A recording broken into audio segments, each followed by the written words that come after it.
Okay, real quick, because I'm already running late and not in the best mood this morning, to be honest. But we're going out to a place I've not been to. I was trying to go to it sometime last year, but the snow made it impossible because they closed the road when there's snow everywhere. Snow's gone, so it should be able to get to there.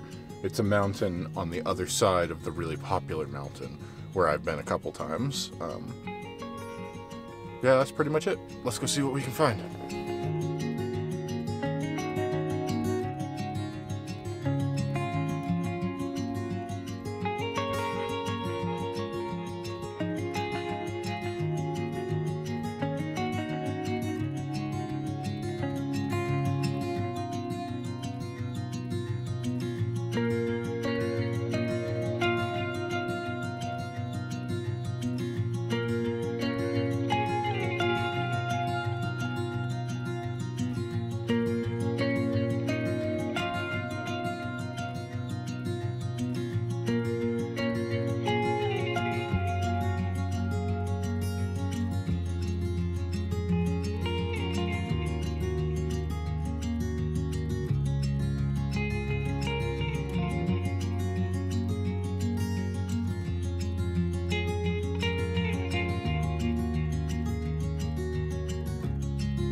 It was at this point when I knew my plans had changed for the day.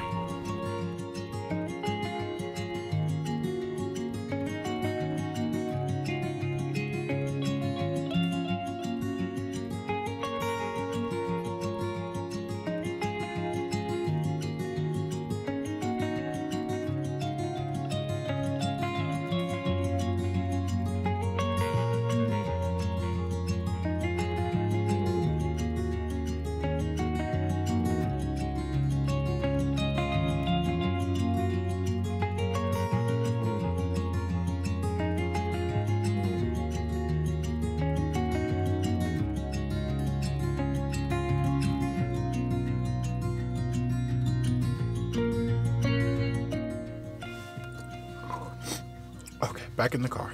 The place I wanted to go, the mountain that I was trying to get to, road was closed. Not in the spot where it was closed for winter, but further up after you get onto the road for the mountain itself. I went up a little bit and nope.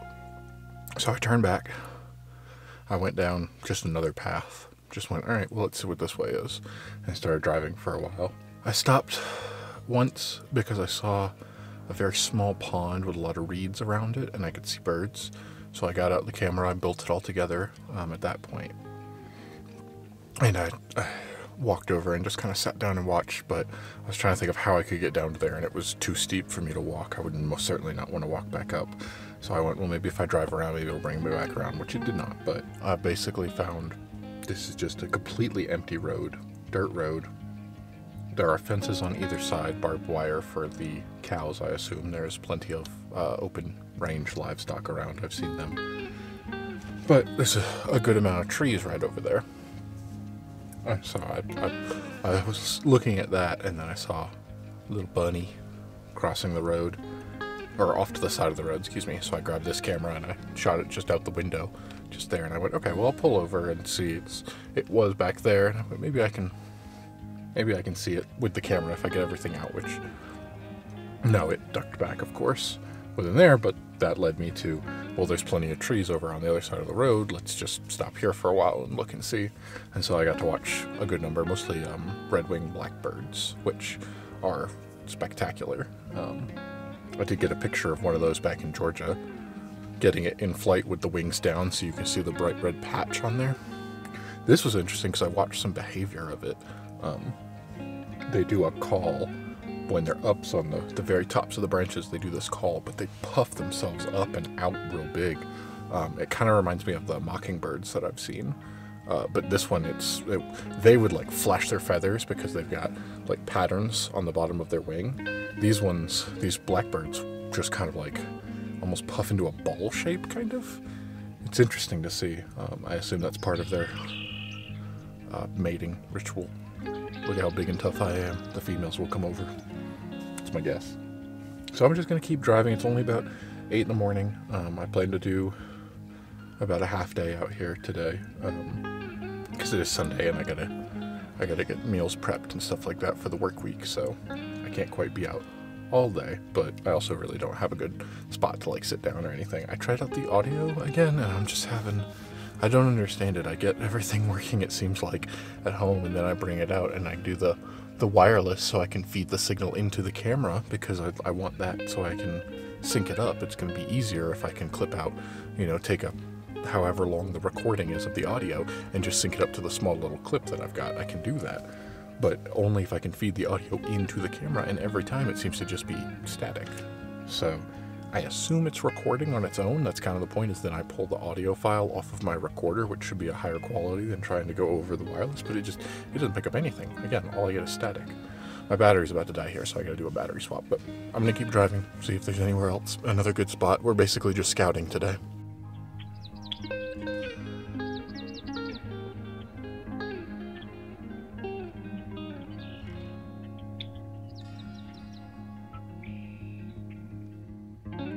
Now, some interesting behavior to note here is the difference between these two males.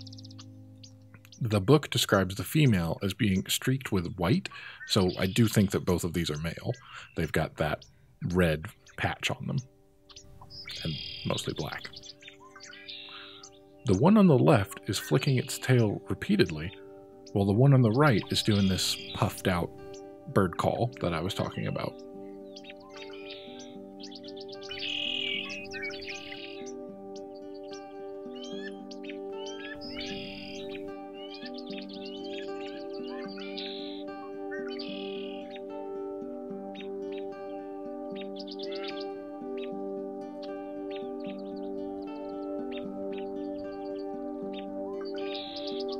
With a bit of a zoom in here, we've got some slow motion of this behavior.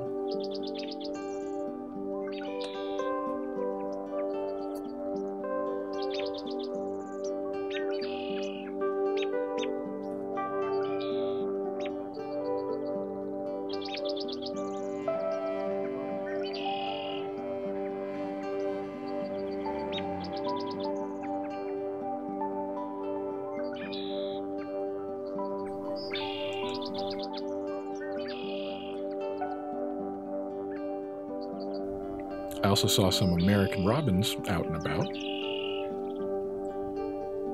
Here's a group of them flitting around on these branches.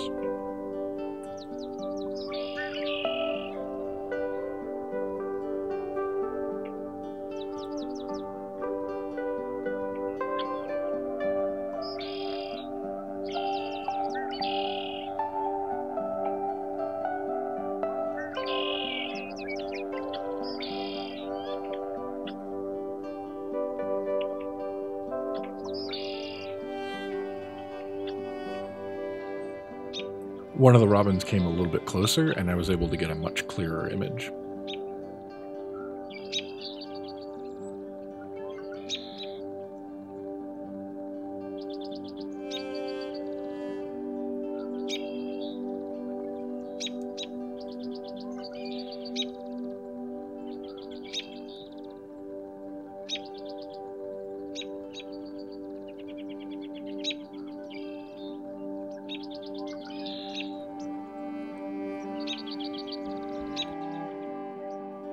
And again, we can get a little bit closer with the slow motion. It doesn't come out quite as cleanly since you're using a smaller portion of the sensor, and the wiggliness of the footage comes from the lens stabilizer. I've actually had to kind of stop myself from using the lens stabilizer because it's extremely useful for most situations. But once I've got a stable shot and I'm on the tripod, I just switch it off so I can get nice clean footage and it's not constantly having to adjust for motion that isn't there. I just have to remember not to bump the camera while I'm recording.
And here comes the thumbnail for this video.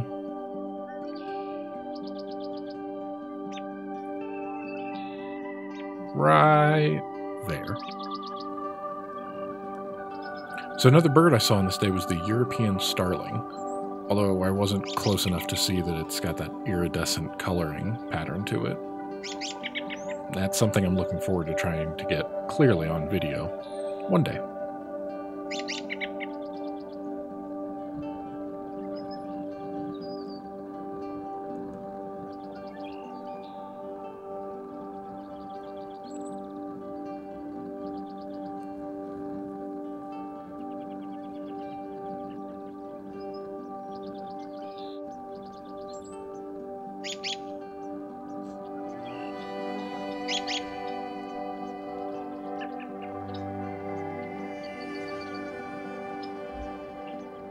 There was also a squirrel that I got in slow motion after I finally find the focus here in a second.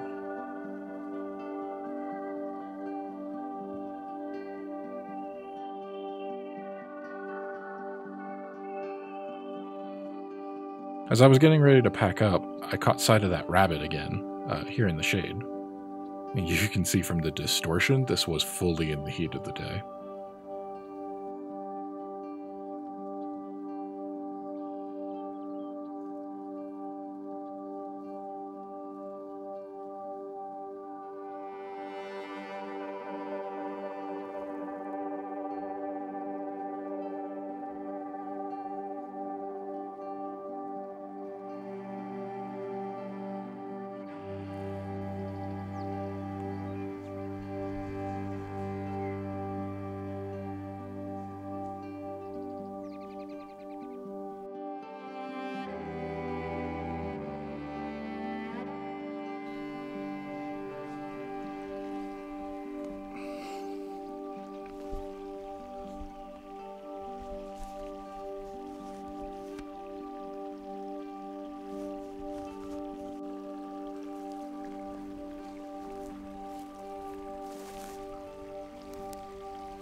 I made it about 50 feet down the road before I went, "Ooh, what's that?" and I stopped. I'm not entirely sure.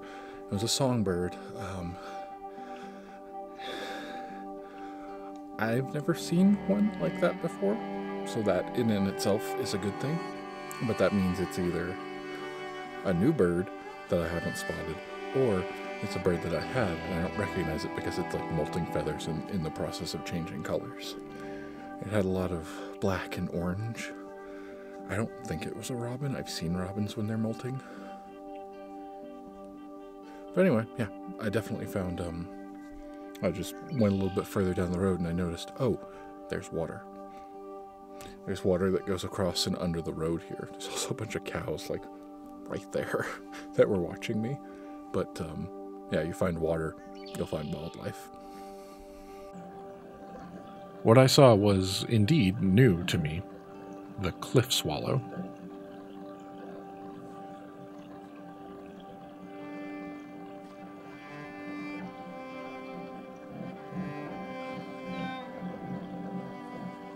I really like the color pattern on these. I've seen tree swallows before back in North Carolina and Georgia, and they're very pretty. They've got almost like a teal coloring to them. But the cliff swallow has this.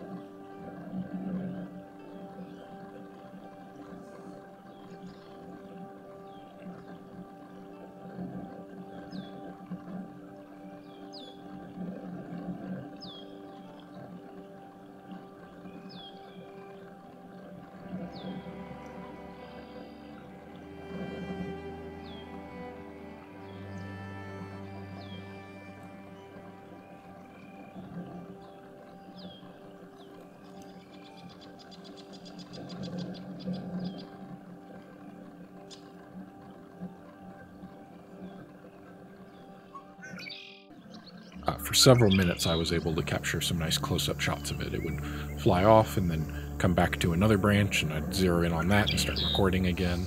Really pleased with this footage.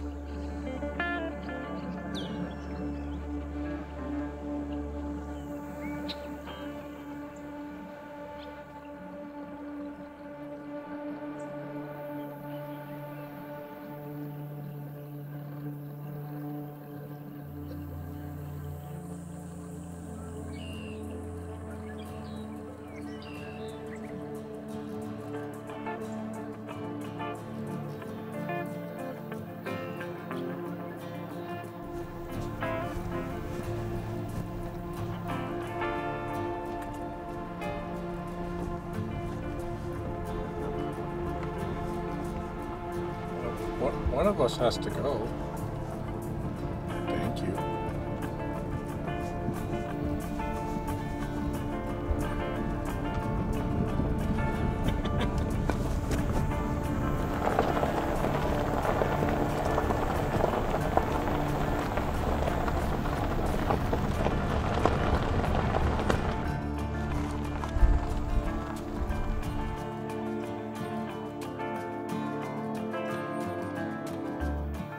Well, what I just saw, how far did I run?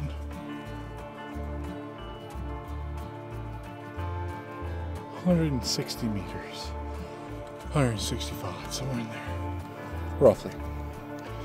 I was driving down and I just saw, I'm fairly certain, an elk, because it was bigger than a deer. It didn't look like any of the deer that I've seen around here. It definitely wasn't pronghorn. It was very dark, but its back end was white. No antlers, so a doe, a female. I didn't get it on camera at all. I didn't grab this one. It crossed the road and headed up that way, up the hills. But by the time I ran over there, it was entirely gone.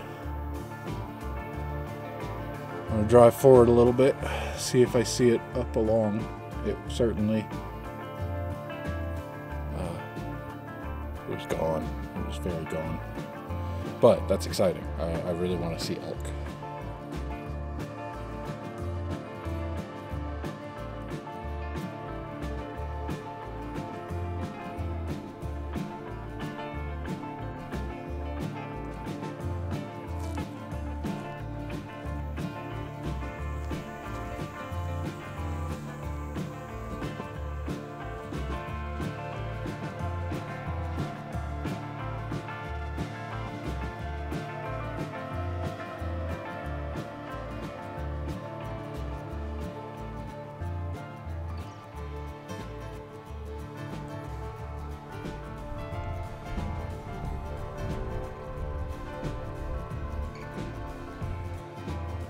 Well, we've come to, I think, the end of the day.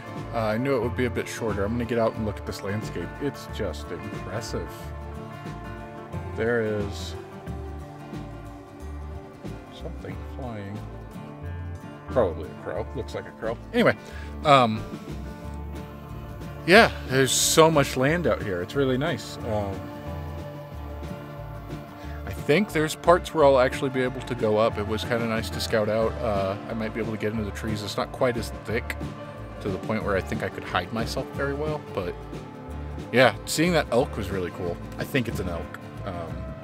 I have no way to prove it. I got none of it on video. It was just I saw it and started trying to get back to get the camera out.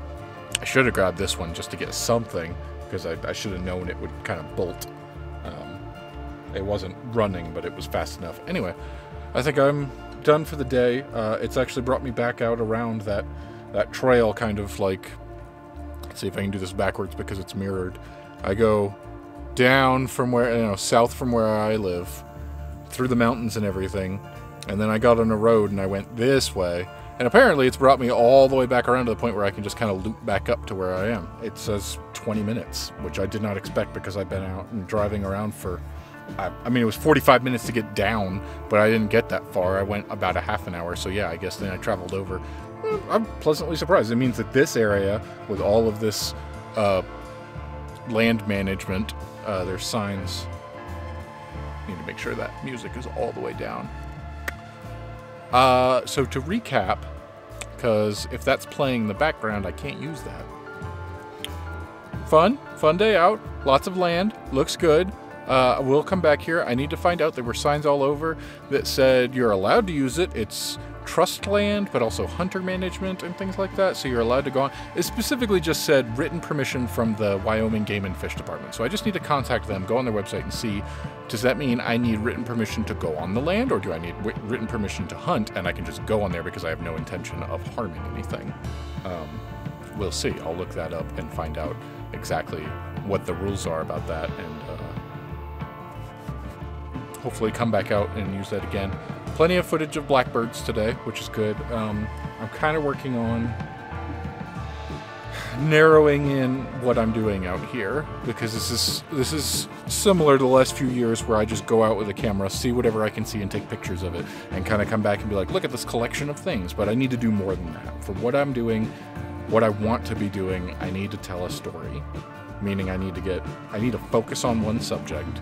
I need to even if it's not the same, like I know that they kind of like wildlife documentaries, doesn't mean that you're gonna stay on the one thing and you track that one animal the whole time, but the same type, right? And you get enough compelling footage from different angles of interesting behavior in order to tell a story, and you kind of fill that area out, which is, I think in my head, my plan so far was to go out and find a good spot where I can come repeatedly and see stuff. But the only places I've been able to find so far over the last few months where I can repeatedly see things are places where there's tons of people, which A, makes it more difficult to do that, and B, people like to stop and ask questions.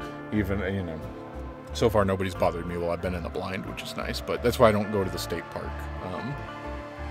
Yeah. Anyway. So, good day. Still glad I came out. It took a lot getting me out of bed this morning. I did not want to, but it was supposed to rain yesterday. It said it was raining on apps and, you know, electronically, but I looked out the window and didn't see any rain, so I don't know if it actually did. It seems awfully dry. The car could use a wash. It's covered in dirt and mud, but I don't want to pay for a car wash right now. I did it once when I first got the car, and it's not too bad. If I do this as a regular, I kind of should keep it clean and make sure it doesn't get scratched up or dirty or anything. Anyway, I think I'm done for the day. Saw plenty of stuff. Happy with it. Good day to get out. Happy to get out and practice no matter what. I think I'm getting to the point where I've learned what to do with my camera and things that I can start focusing, trying to narrow down into something that people will actually want to watch. At the very least, I could do a collection of footage of here's what I've seen. That might be interesting. I don't know. That requires editing, and I really get bored trying to edit. I keep winding. I don't like the results of when it comes out. I've built a beefy computer and it can handle it for the most part, although it takes a while when I really try to do like slow frame rate and things like that. But even I need to calibrate my monitors. It would be really nice if I could get an extra monitor, which I've kind of priced out, but then I need a special box, a breakout box as they call it, which basically takes the signal and breaks it out to its own monitor so you can view it in full screen. It's a whole thing. It's like every step of the process where I go, ooh, what about this? And like I can hit Control F and make it full screen, but like then I can't edit when it's in full screen. It's taking up the thing. I don't get my tools when I'm there as well. So anyway, that's neither here nor there. Editing is a whole process. They make it where each little step of the process that you want to do costs more and more money. Surprise, they're, you know, kind of designed for studios that can drop multiple tens of thousands of dollars into their editing equipment. But yeah, I'm gonna pack out. I gotta break down the camera, put away the tripod, stick another battery in the GoPro to get the drive home because it is some nice conditions out, and call it a day. Thanks for coming along on this journey. Hope you're having fun. I am.